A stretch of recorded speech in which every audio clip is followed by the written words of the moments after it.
welcome to Good Game. I'm Hex. And I'm Bajo. Tonight we have a special episode for you. This week marks the 100-year anniversary of the ANZAC landings at Gallipoli.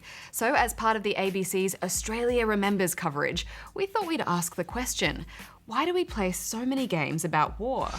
It's the heart of all games, is this conflict. So we're just one game genre, but they're all about conflict of some sort. We'll take a look at the history of war games, plus a first play of Sunset, an indie game that throws you in the middle of a military coup. Peace on earth to everyone of goodwill, but death to all others. We also went to speak with a number of veterans about gaming in the military. Where veterans and civilians can come together and use gaming as a catalyst to forge lasting friendships and help each other out. A lot of good discussion ahead, Hex. Yes, but before we get started, can you name the game for this week?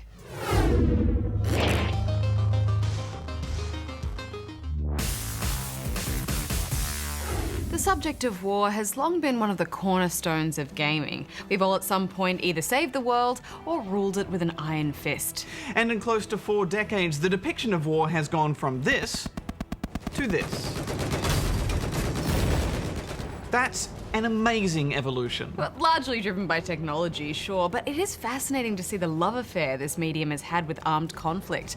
Let's take a look back at how we got here, starting with the early days of home console gaming. In 1977, the Atari 2600 launch title, matter-of-factly called Combat, pit one player against another on the same screen. It was all about positioning yourself for victory, taking potshots at each other in tanks, biplanes and jets. And for its time, this was edge-of-your-seat multiplayer. It totally was, although I do think the cover on the box oversold the excitement somewhat.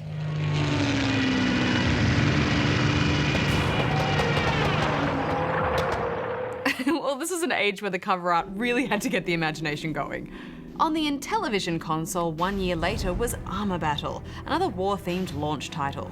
And looking at it in action, you can see that this is essentially World of Tanks, but with 8 sprites and 16 colours.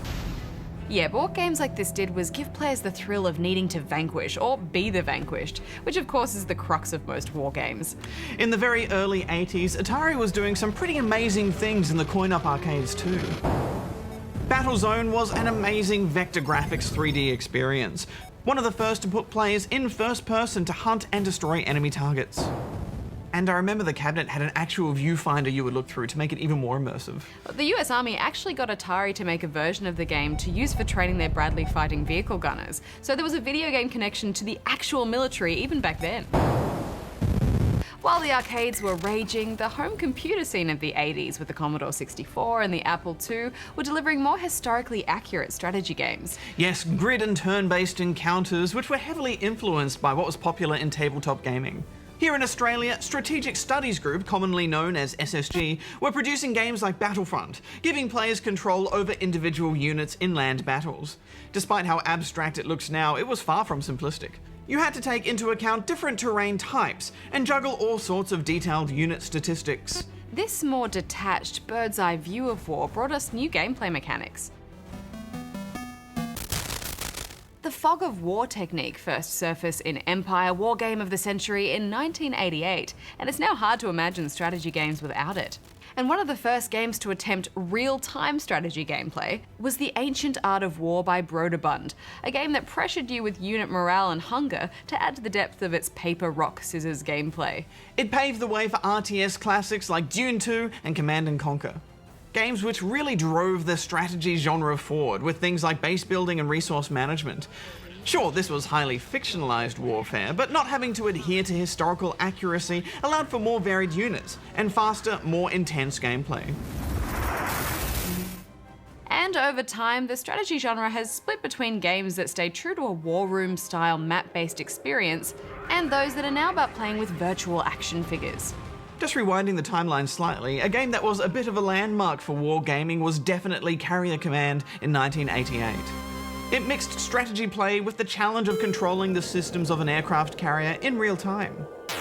This was straying into the territory of proper simulators, which is a natural offshoot for wargaming. Piloting aircrafts on sorties and operating high-tech submarines. Playing with the hardware of war has its own special appeal, doesn't it? Well, it's a different kind of challenge too. Learning how these machines actually work and making decisions as pilots or commanders would in the real world can be incredibly demanding. Technology has allowed for a stunning level of realism in these games. Yeah, and one of the biggest leaps in technology for gaming came in the 90s with the introduction of the CD-ROM. We went from pixels to polygons, and of course that brought us the first-person shooter. Yes, now this is the genre that has flourished with the advances made in 3D graphics. And of course, once game designers became obsessed with putting a gun in our hands, it only made sense that a flood of first-person military games would follow. Medal of Honor in 1999 for the PlayStation, which was actually an idea put to Electronic Arts by Steven Spielberg, put you on the front line and smack bang in the crosshairs of the enemy's rifle. Other FPS games like Doom and Half-Life may have rocked the world of game design, but it feels like a World War II setting is what really drove this genre mainstream. There's an immediate understanding of the conflict, good guys versus Nazis for instance, that people can easily connect with. Which is probably why there were about 10 Medal of Honor games in a 5-year period. It was big business. What shouldn't be overlooked, however, is how multiplayer warfare evolved in the same period. In 2000, Counter-Strike was released, and it was a seminal game laying the groundwork for the team-based multiplayer we find in so many military shooters. Selecting all of your gear before spawning into the map and having to complete map-based objectives aside from just killing the enemy. Yes, I've heard Counter-Strike referred to as the chess of first-person shooters, and I think that's quite accurate. Operation Flashpoint Cold War Crisis came out 1 year later and took first-person warfare into a far more realistic open-world setting. Here was a game that was modern and punishingly realistic.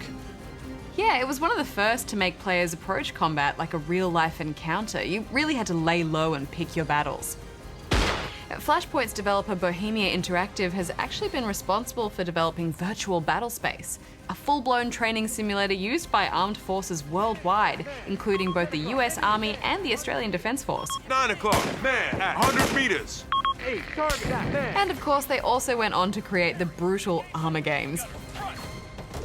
But on the opposite end of the spectrum, about as far away as you can get from simulation, comes the rock and roll explode slow motion-a-thon that is Activision's Call of Duty.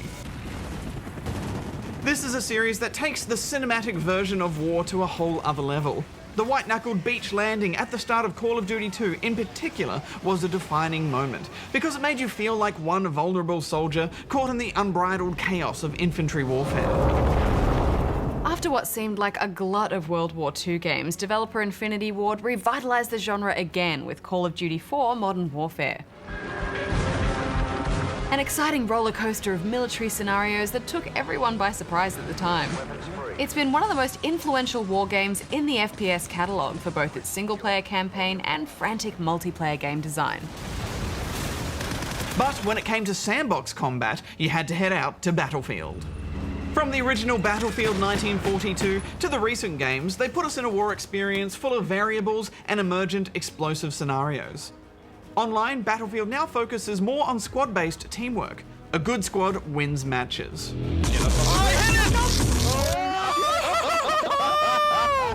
What I love so much about this series, Hex, is just how it lets you play with all the toys of war and often lets you crash them into each other.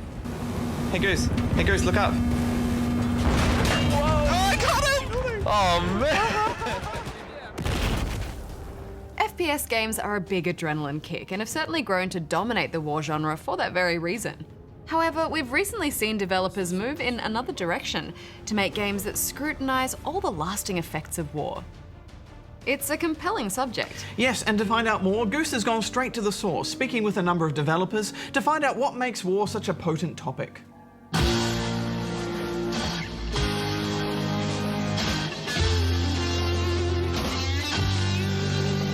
War. What is it good for? Well, video games apparently.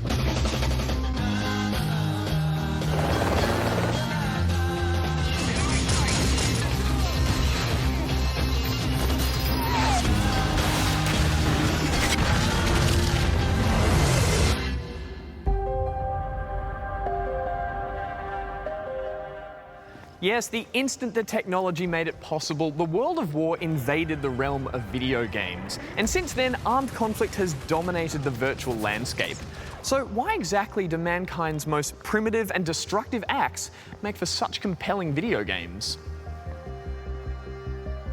Well, see, the heart of all games is conflict, just that we make it explicit. We're just one game genre but they're all about conflict of some sort. And while the primary goal of these games has been to entertain by creating scenarios of triumph and victory, the question of whether or not it's right to glorify war in these ways is rarely asked. It's very difficult to explain. I've never been in a war. I don't think I would really like to have been in one. And I know that you cannot, unless you've been there, ever express the feeling that you will find when you're actually involved in a true firefight, where you are killing and may be killed by other individuals. I think that games are entertainment, and there can be many different types of entertainment. Usually when you talk about games, you talk about fun. This is always correlation, like how to make a game fun. But games are a medium, and I think that what it actually brings to the player is some kind of experience in general. And if this experience is about something important, and if it's about emotion, then yes, you have to be true to the history, or try to be true to the history. Dog company, listen up! Men on the beaches are counting on us to take out the coastal guns on those cliffs. Move fast, get topside, and get the job done. There's a place for a lot of different genres of games, and video game was more on the entertaining side, but I think it's too much on this side, and it's maybe video game industry is a bit scared about talking about serious things, and like, oh, people will think about it. Maybe they are scared that if people think about war, they will not play Call of Duty anymore, but honestly it has no relation. It's they will still play Call of Duty, and they will still be able to play other types of games to make them think. I think it's two different things, and there is place for everybody. And of all the many wars throughout history, a particular few seem to get adaptations over and over again, often with one common factor. A good war for a game is one that Americans are involved in, because they're primarily the buyers of these games. And so if you're going to do it, American carriers, American men in Europe, the Battle of the Bulge, D-Day, very, very popular. They want to know about the battles that they were involved in. So yes, games are a business, money talks, and for decades now, gamers have gladly paid to relive these moments of American valor. But in 2012, a successful shooter came along that questioned America's right to police the world. And that game was Spec Ops: The Line.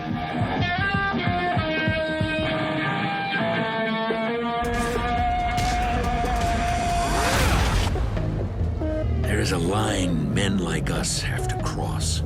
I felt like from the start there was an opportunity to take shooters specifically into a more interesting place, or a different place that we hadn't been very frequently, in dealing with mature themes and sort of questioning the reasons why games do what they do. That's the thing that made me want to sort of try out this opportunity for the player to explore what vengeance is, and what's the sort of ethical thing to do in that moment where there's not going to be a happy ending. I feel like games are the perfect place to have that sort of interactive experience, and so I want to see it go as far as it can go. The setting for Spec Ops: The Line was fictitious, hypothetical, yet it was inspired by real events. And sadly, there was no shortage of source material to draw from. What's going on here? Survival, Captain. Plain and simple. We're definitely looking at all the things that were happening in the Iraq War and in Afghanistan at that moment, looking at references of, horrible incidents where civilians were, massacred and lives were transformed in the most horrendous ways. We had to sort of find out as a group how we really felt about these things, so that we didn't do the thing that I was the most afraid of, which was to create, a really shallow experience that was really just to make money. I think that there are opportunities for, no matter the size of the project or who's funding it, or, what the team did before, to bring everyone together in a new way and look at it from a different angle. And I think I think we're starting to see that can be something that a large group of people are interested in. Should get out of here, leave these people to grieve. Yeah, I think that's the least we can do. So video games give us the opportunity to participate and to have a lived-in experience. And that's why I think games can be really interesting compared to other media, because you have the opportunity to experience empathy and experience feelings for other characters, or to feel like you're in a situation that you're not actually in because you're in a game. And that can give you a little bit of a connection to perhaps other people that have been through a similar experience.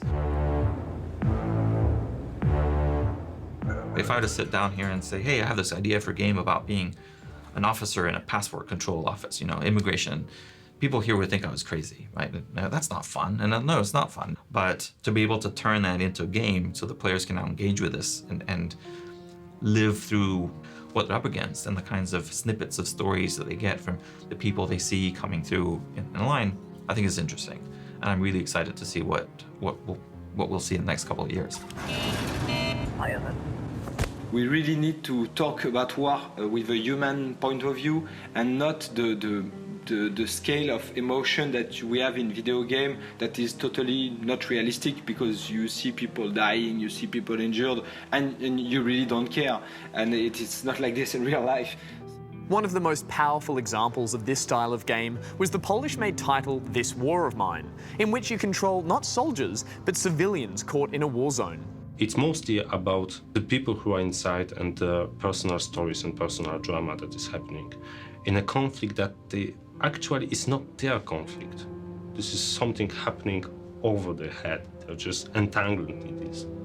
So we wanted to show that this is the cost of war that we rarely see, especially in games.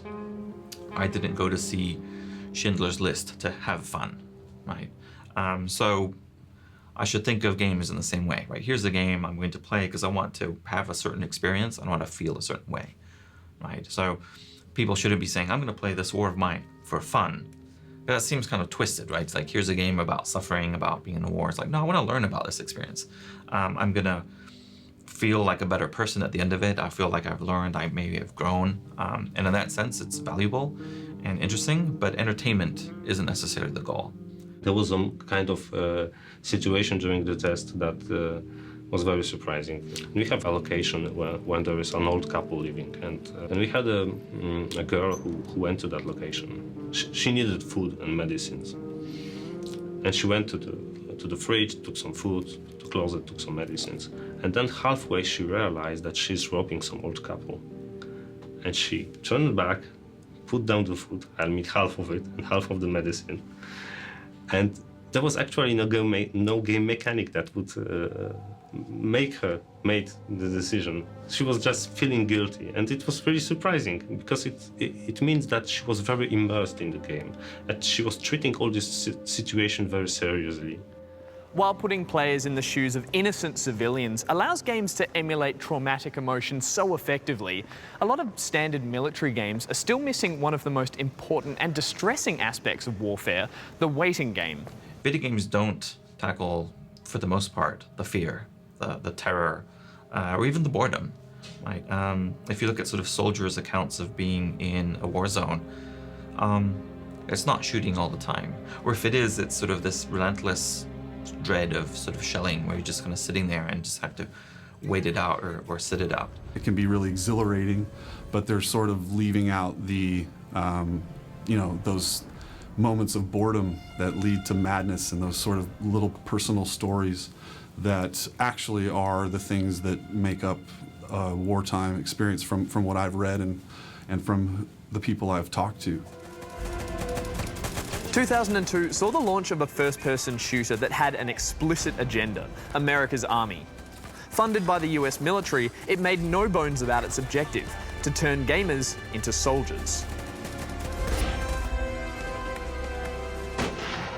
It was entirely a propaganda game. I mean, it was a game that the US Army created in order to get people, young American males, to join up in the Army. It was a marketing effort.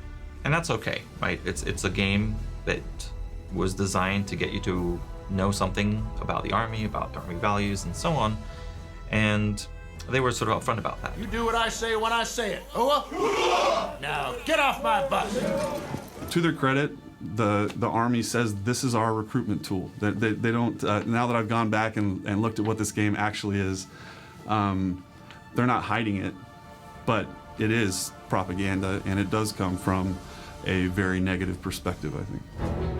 Using these types of games as recruitment tools, combined with things like improvements in graphics technology, virtual reality, even haptic feedback starting to play a role, it does raise the question whether these games are creating a false expectation of what real war might actually be like. I think it's also important to understand that firing a weapon is not the same as pushing a button on a controller. And I think people realize that there are these two different things. That being said, I think war games are closer to war movies than real war. Well, see, my father, who fought in World War II, he could never understand what I was doing, ever. You don't play with war. You don't. It's just something you do not do. But we agreed that, you know, I would stay on my side, he would stay on his. It was hard for him to ever contemplate the fact that you would want to study it, or even look at it, or look at different variants that could take place. Looking forward, many games will continue to use war as no more than an explosive backdrop for exciting action. But when they're at their best, games centred around war can honour the ordeals of soldiers, they can educate us on the risks of global conflict, and most importantly, they can show us a brighter side of humanity that tends to only shine during the darkest of times. Even back in the day before the internet, they would type us letters and send them in and saying, this is really great. You know, I did this, or I was here for this, or perhaps my father was part of this unit. And, you know, they really appreciated the fact that, in a sense, what they'd done wasn't forgotten. A lot of reactions after Valiant Arts that are from younger people, that they are touched about the game, they're like very moved by it, but also it makes them curious about the past, it makes them curious about what happened. You can't play one of these games without learning a lot, and you can't, more to the point, you can't play them without yourself asking questions. If this is how it was, did it have to be this way?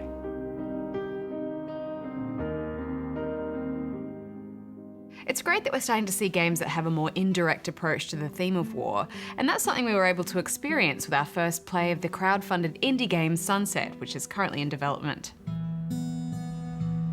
I've been so proud of my activism, of my political convictions. No one is safe from the patrols.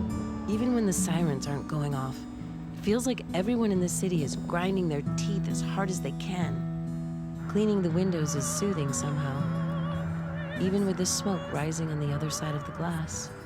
In Sunset, you play as Angela Burns, an American visiting the fictional country of Manchuria in 1972. You work as a housekeeper for a wealthy man by the name of Gabriel Ortega. And as you spend your days familiarizing yourself with the luxurious apartment, a violent uprising has begun in the city outside. It feels like I entered a sanctuary, a pocket of surreal calm at the center of a city on fire. We only have a few small slices of the game to base our impressions on so far, but I really like the premise. Yeah, it's certainly an interesting approach.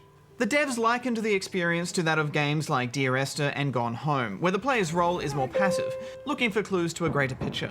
And you wouldn't glean that Sunset has anything to do with war at first, just by looking at it. But as time passes, it starts to feel like the conflict is getting closer and closer to your sheltered world inside the apartment.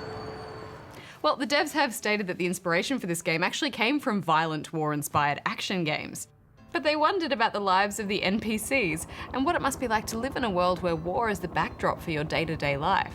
We recently spoke to Aurea Harvey, one of the game's creators, and she had this to say. Well, the whole game is about that human conflict and how we deal with a situation that is that intense. But ultimately, you don't just crawl into a hole and die. You know, all the people who are involved, like where the war is right outside their window right now, they're still living their lives. They still are singing and dancing and eating their breakfast and playing with their children and, you know, petting their dog and, you know, going to work, and life goes on. And I think that that's something that a lot of video games have missed. even though the characters are making moral choices, we're not saying that you have to agree with those and that you should learn something from this. It's more just a way for you to think about it, about what is revolution and terrorism today, what is the status of the world with war outside and you inside getting on with your life, and how do we make a difference? When the main connection that you have is a personal one with someone, can that change things? By way of interaction, there's not a lot to discover so far. Turning lights off and on, sitting in chairs, although Angela will occasionally share thoughts and observations as a way of driving the story. Have I done the right thing? Or only invited more chaos to our doors?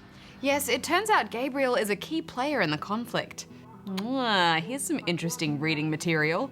But I did notice a few odd things as the timeline progressed, too. I moved a chess piece on a board and returned another day to find the pieces strangely rearranged. And the apartment becomes increasingly crowded with crates and art sculptures also. As we mentioned, we only had a preview of this game, so it's hard to get a sense of how much story there will be to explore here. But it seems like some kind of odd relationship develops between Angela and Gabriel through notes you leave each other. All we really know right now, though, is that it's a really, really nice apartment and there's a war going on. Well, this is from Tale of Tales, the makers of our favourite confusing French art piece, Bientôt l'été, so maybe we are simply in for a more interpretive experience. Sorry, Blue Hex! Now I'm even more curious to see how it pans out. Me too. Gabriel finally sees the truth. All his hopes for peaceful resolution were in vain. In our research for this war special, we discovered that a lot of gaming takes place in the military, both out in war zones and after returning home from service. We spoke to a number of veterans, including Nate Seraphine from Operation Supply Drop, an organisation that provides troops with games when they need them most. I joined the Army in 2001. I was an intelligence analyst, and I was stationed in Fort Lewis, Washington, up in Washington State. When I was deployed in Iraq in 2003, I played through all of Warcraft 3 on a laptop and trackpad. I served with our organization's founder, Steve Machuga. He was my captain in the Army, and when he created this organization, I started volunteering and turned into the position I'm in now. What we do is provide care packages to troops deployed overseas, video game care packages. You've done us a great service. Here is your reward. And we support veterans back home with different programs in social support networks. I deployed to the Middle East in 2008 and 2009. I spent 2 months in Kuwait, and then I moved to the UAE. Taron Kout was the main Australian base. And we were there with the Americans and a few other nationalities, but me personally, I spent most of my time at a place called Patrol Base Wally, and that was a lot smaller than Taron Kout and a lot more isolated. Me personally, I was in northern Iraq. There was no internet really. We had our tactical internet for actual war use, but you couldn't get online and do anything. It was more so local area network gaming between ourselves on our laptops. And I remember playing a lot of Skyrim just because I could play it offline and it was just sort of, didn't need anyone else to be involved. It was sort of some alone time I could have. I think the main game we played was Age of Empires 3. Just came out of that because someone had it. And most guys had laptops, but the internet basically was just used for contacting people at home. Even being deployed in a war zone, there's so much downtime. You'd be surprised at how much free time you have on your hands, and keeping unit morale up is a constant struggle. Being deployed is mostly a very boring experience, punctuated by a whole lot of frantic activity and scary activity. The gaming aspect that was provided to us over there was just that link in the chain to increase the morale of the people. It was look forward to, I think. So we might be out somewhere for a week or so. Someone would bring up, "Oh, I can't wait to get back and have a game of Age of Empires or something." So yeah, it was look forward to. It's incredibly taxing on your mind and obviously physically as well. So having something like a video game that does engage your problem-solving regions, it's hugely beneficial.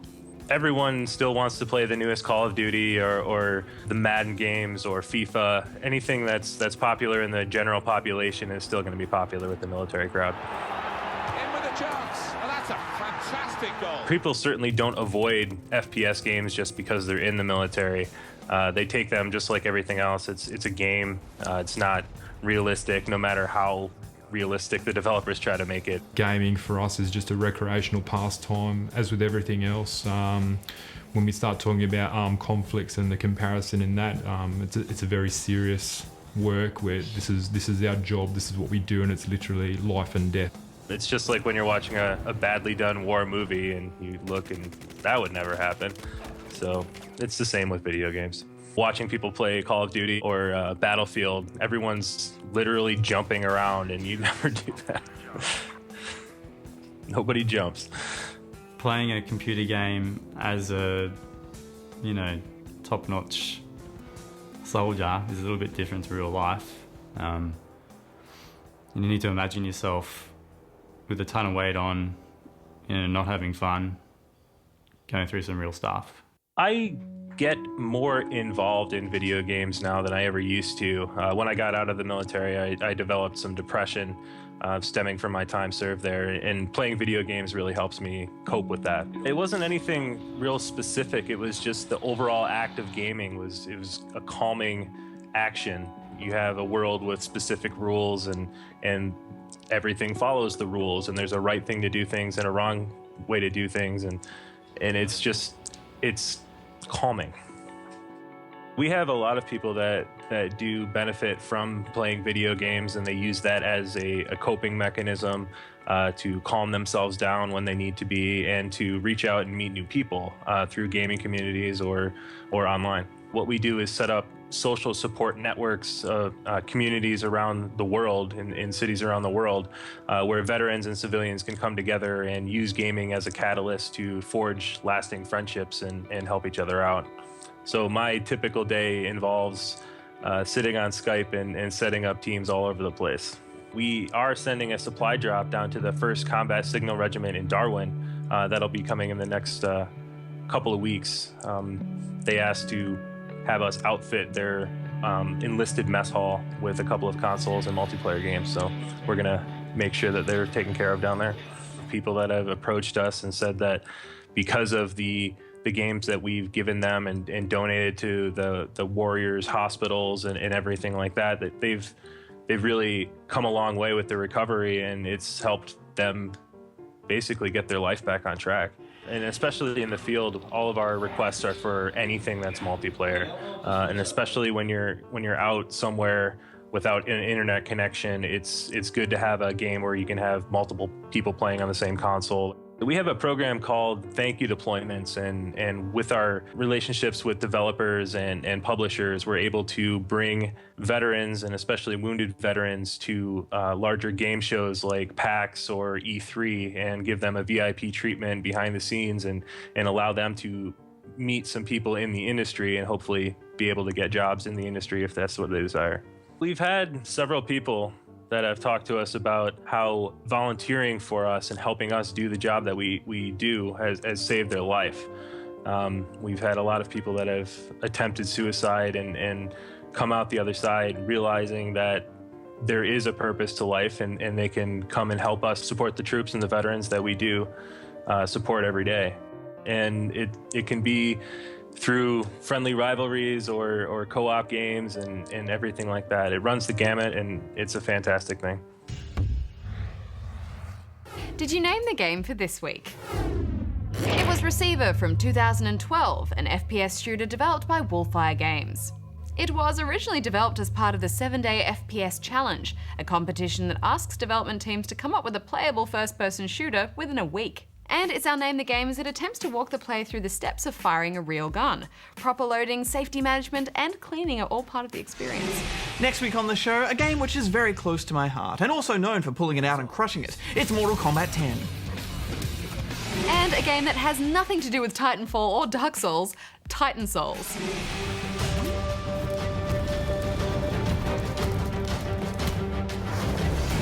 Thanks for watching this special episode, and we'll see you on the battlefield. Hex out. Bajo out.